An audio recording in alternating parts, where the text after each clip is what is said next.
Call me Ishmael. I am a sailor and my happiest days have been spent at sea. I have had many exciting adventures in the watery part of the world, as I like to call it, but not thrilling and terrifying as the search for Moby Dick. Yes, I was part of the attempt to kill the cunning white whale, and this is my story. I left Manhattan and arrived in New Bedford, Massachusetts, on a Saturday evening in December 1851.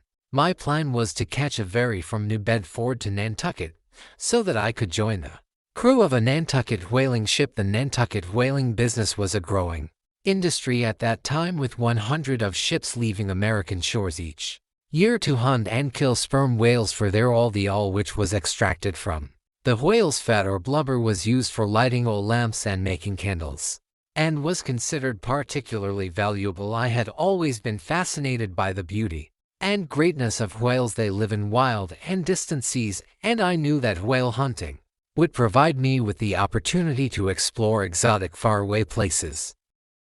And fortunately, I missed the ferry to Nantucket, and discovered to my disappointment that the next ferry was scheduled to leave on Monday. With only a few cents in my pocket, I was forced to search for some very cheap accommodation. I made my way through the dark, bitterly cold streets of New Bedford, engaging into the candlelit windows of various inns until I found one that looked affordable. The swinging sign above the door read the Spouter Inn. The owner's name, Peter Coffin, was painted in white underneath. I walked into the inn and found it full of sailors who were chatting merrily. After a brief research, I located the landlord and told him I wished to rent a room. "No rooms left, I'm afraid," said Coffin. "But there is one bed left. Do you mind sharing a room with a harpooner?" I did mind. In fact, I minded very much. But the landlord insisted that the harpooner was a decent fellow, and managed to persuade me that sharing a room with a stranger was a much better opinion than spending the night out in the cold.